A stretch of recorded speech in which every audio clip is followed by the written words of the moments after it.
Webinar क्या होता है, क्या है इसके फायदे, आयोजकों को कौन कौन सी सुरक्षा कदम उठाना चाहिए, साथ ही जो पार्टिसिपेंट्स हैं उनको कौन कौन से कदम उठाने चाहिए, पूरी जानकारी आपको मिलेगी इस वीडियो में। अनंत यात्रा में आपका स्वागत है। डॉक्टर विजय दीक्षित का अभिवादन स्वीकार कीजिए।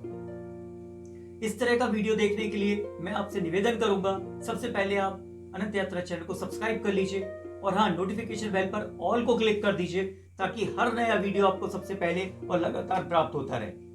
आज हम बात कर रहे हैं वेबिनार। वेबिनार क्या है, इसका इतिहास क्या है, साथ ही साथ इसके कौन कौन से फायदे हैं, कौन से नुकसान हैं और आयोजकों के साथ में जो पार्टिसिपेंट्स हैं, जो ऑडियंस है, उनको कौन कौन से एहतियात कदम उठाने चाहिए। पहली बात, वेबिनार। वेबिनार दो शब्दों से मिलकर के बना हुआ है, वेब प्लस सेमिनार। आधुनिक रूप है वेबिनार सेमिनार का। तो सेमिनार आप समझते हैं कि जहां पर पे कुछ लोग इकट्ठे होते हैं, एक बड़े आयोजन को अंजाम देते हैं, वो सेमिनार अपनी बात रखते हैं। वही चीज वेबिनार में हो गई है कि वेब बेस्ड, मतलब कि इंटरनेट के माध्यम से जो मीटिंग ली जाए या कोई ऑनलाइन शिक्षा दी जाए, वो वेबिनार का एक माध्यम है। हम देखते हैं कि वेबिनार मतलब www, वर्ल्ड वाइड वेब के अंतर्गत, इसलिए हमने इसको वेबिनार नाम दिया हुआ है। इंटरनेट के माध्यम से और इस तरह की सभाएं संचालित होती हैं। अब हम बात कर रहे हैं कि वेबिनार का इतिहास क्या है। वेबिनार के अगर आप हिस्टोरिकल पार्ट में देखेंगे तो 1990 से स्टार्ट हो गया था ये, जिस समय की टेक्स्ट चैट नाम से जो भी टेक्स्ट लिखे जाते थे उनको चैट किया जाता था। मतलब वॉइस आपकी नहीं जाती थी, लेकिन आप चैट कर सकते थे, टेक्स्ट को आप लिख करके दूसरे तक पहुंचा सकते थे। 1995 में एक पिक्चर टेल नामक कंपनी ने एक लाइव शेयरिंग सॉफ्टवेयर इंस्टॉल किया और उन्होंने बहुत सारी चीजें लाइव एक दूसरे को दिखाई। फिर 1996 में बहुत बड़ा अंतर आया, जिस समय की पब्लिक वेब एक कॉन्फ्रेंस की गई, जिसमें कि माइक्रोसॉफ्ट की तरफ से हुआ। उन्होंने अपने कर्मचारियों को, कुछ अन्य लोगों के लिए इस तरह की एक प्लेटफॉर्म ऑर्गेनाइज किया, जिसमें कि वो वेब आधारित उन्होंने चैटिंग करी, जिसमें लाइव वो दिख रहे थे और लेकिन सामने वालों की आवाज नहीं आ रही थी, सिर्फ उनकी वॉइस और फेस जा रहा था। इसी में जाकर के नवंबर 1996 में एक और जेरोक्स पर्क नामक कंपनी ने भी इस तरह का आयोजन किया।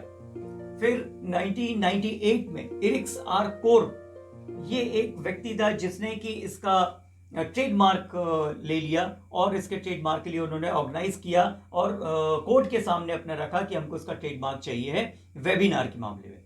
2000 जब आता है, मतलब कि 21वीं शताब्दी में इस तरह के वेबिनार की बाढ़ आ गई। हर जगह पूरी दुनिया में वेबिनार स्टार्ट हो गए। अब हम आते हैं कि वेबिनार से कौन कौन से बेनिफिट है। दरअसल वेबिनार से फायदे तो बहुत सारे थे, लेकिन इस समय खासकर कोरोना वायरस के कारण जब पूरी दुनिया लॉकडाउन में है, वर्क फ्रॉम होम का कल्चर है, ऐसे में वेबिनार की उपयोगिता बहुत ज्यादा बढ़ गई। और वेबिनार की उपयोगिता बढ़ने के कारण आप घर पर बैठ करके ही लोगों से इंटरेक्शन कर सकते हैं, अपनी बात बता सकते हैं, उनसे क्वेश्चन पूछ सकते हैं। इस तरह के बेनिफिट हैं। सबसे बड़ा बेनिफिट आया है इसमें शिक्षा जगत में और MLM इंडस्ट्री में, मल्टी लेवल मार्केटिंग, जहां पर जैसे कि एक सेफ शॉप कंपनी, वो अपने आयोजकों को, जितने भी उनके वर्कर्स हैं या उनके प्रोमोटर्स हैं, उनको वो एक साथ एक प्लेटफॉर्म पे लाते हैं।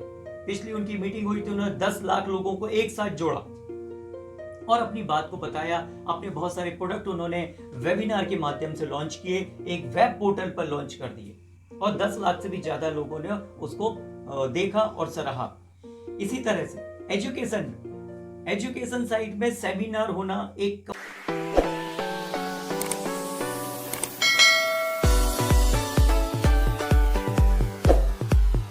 कंपल्सन है। एक हर समय सेमिनार, क्या नया आ रहा है, क्या नया होने वाला है, इसके लिए सेमिनार किए जाते हैं। उसी का बदला हुआ रूप है वेबिनार। तो अब शिक्षा जगत में शिक्षक और स्टूडेंट्स आपस में मिलकर के इस तरह के वेबिनार के द्वारा बहुत सारा फायदा उठा रहे हैं। इसके नुकसान क्या क्या है? नुकसान में देखिए सबसे इंपॉर्टेंट पार्ट कि आंखों के ऊपर बहुत ज्यादा प्रॉब्लम होती है, क्योंकि आप लगातार 2 घंटे से लेकर के 6 घंटे तक मोबाइल पर या लैपटॉप पर कंप्यूटर की स्क्रीन के सामने होते हैं, आंखों की समस्या होती है। दूसरी चीज कि सबसे बड़ी प्रॉब्लम जो मोबाइल से रेज निकलती है इंटरनेट के माध्यम से, वो आपके दिमाग को इफेक्ट कर सकती है। तीसरी बात कि व्यक्ति लगातार एक ही जगह बैठे रहने से उसका शारीरिक विकास रुक सकता है। अगली और भी इस तरह की समस्याएं हैं जो हम अगले किसी वीडियो में आपको डिस्कस करेंगे। अब बात आती है कि इससे रिलेटेड आयोजकों को क्या करना चाहिए, आयोजक कौन कौन सी स्थितियों में काम कर सकते हैं। देखिए, पहली बात कि वेबिनार में 2 लोग होते हैं, एक तो होता है होस्ट और दूसरा होता है ऑडियंस। होस्ट करने वाला, जो होस्ट कर रहा है, जो इसको चला रहा है, सबसे पहली चीज कि वो आएगा, फिर उसके बाद सेकंड आता है ऑडियंस। अब यहाँ पर पे जो होस्ट कर रहा है उसके पास कौन कौन सी समस्याएं हैं या उसको किस तरह की एहतियात बरतना चाहिए, पहली चीज वो किस प्लेटफॉर्म पर वेबिनार का आयोजन कर रहा है, ये सबसे इंपॉर्टेंट है। प्लेटफॉर्म मतलब इस समय जो प्लेटफॉर्म है वो है जैसे कि Google Meet, Skype, Zoom, webinar, webinar on air, mega meeting, on stream, इस तरह के बहुत सारे आपके पास गूगल क्लास भी है।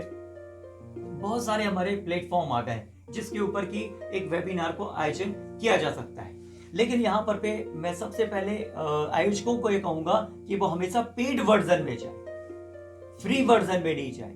पेड वर्जन में जाने से उनकी सेफ्टी फीचर्स बढ़ जाते हैं, क्योंकि अभी आपने सुना होगा इसके पहले कि जूम के अकाउंट लगातार हैक हो रहे थे और बहुत सारा डेटा लीक हो रहा था। तो इसके लिए आप हमेशा पेड वर्जन में जाइए, तो आप काफी हद तक सुरक्षित रह सकते हैं। उसके बाद अब अगला पॉइंट आता है कि हमारे जो ऑडियंस है उनको कौन कौन सी चीजें एहतियात बरतना चाहिए। ऑडियंस को सबसे इंपॉर्टेंट ये मैटर है, अगर एमएलएम इंडस्ट्री है तो वो ये देख करके रखें कि कौन सी इंडस्ट्री, उसकी हिस्ट्री को वो पहले सर्च कर लें कि वो कंपनी स्थापित है या नहीं है, किस तरह का वर्क कर रही, क्योंकि आपको सामने वाले के बारे में कुछ पता नहीं है। केवल और केवल आप इंटरनेट के माध्यम से जानकारी ले पाएंगे। अगली बात की पैसे लगाने से पहले आपको बहुत ज्यादा ध्यान रखना पड़ेगा कि आप किस कंपनी में पैसे लगा रहे हैं, क्योंकि वो सिक्योर है, HTTP लिखा हुआ है या नहीं लिखा हुआ है, उसके ऊपर ध्यान देना पड़ेगा पैसे ट्रांसफर करते समय। अगली बात, अगर आप शिक्षा जगत से जुड़े हुए हैं तो आपको ये बात ध्यान रखना पड़ेगी कि वो जो वेबिनार हो रहा है वो किस स्टैंडर्ड का है। कहीं ऐसा ना हो कि आपने साइंस के वेबिनार में रजिस्टर कर लिया और आप आर्ट्स स्ट्रीम के हैं या कॉमर्स स्ट्रीम के हैं, या फिर कभी ऐसा ना हो जाए कि कॉमर्स स्ट्रीम का कोई वेबिनार चल रहा हो और आप साइंस के होकर के आपने उसको रजिस्टर्ड कर लिया, तो वहां पर पे आपके पैसे बेकार चले जाएंगे। आप हमेशा इस तरह की बातों को ध्यान रखिए। ऑडियंस के लिए सबसे इंपॉर्टेंट है कि वो भी फ्री वेबिनार से बचने की कोशिश करें। जो पेड वेबिनार होते हैं वो ज्यादा सार्थक होते हैं, क्योंकि उनका एक तो ड्यूरेशन बहुत लंबा होगा, 2.5 घंटे से लेकर के 6 घंटे तक वो चल सकते हैं। उसमें काफी अच्छी बातें और आपके शिक्षा जगत की बातें, आपके काम की चीजें उसमें मिल जाती हैं। फ्री जो वेबिनार होते हैं उसमें हो सकता है कि आपको वो लक्षित लक्ष्य ना प्राप्त हो सके जिसके लिए आप उस वेबिनार में ज्वाइन होना चाह रहे हैं। तो ये कुछ जानकारियां थी। आप वेबिनार पे आ रहे हैं, इंटरनेट के माध्यम से आ रहे हैं, तो आप बहुत ही सतर्कता के साथ इस प्लेटफॉर्म का यूज करिए और इनको उपयोग करिए। साथ ही साथ ये वीडियो आप इस तरह के लोग जो वेबिनार में इंटरेस्टेड है या वेबिनार को नहीं जानते हैं, वेबिनार को जानना चाहते हैं, उनको बीच में शेयर कीजिए, लाइक कीजिए, चैनल को सब्सक्राइब करना नहीं भूलिएगा। इसके साथ ही विजय दीक्षित को आज्ञा दीजिए। धन्यवाद।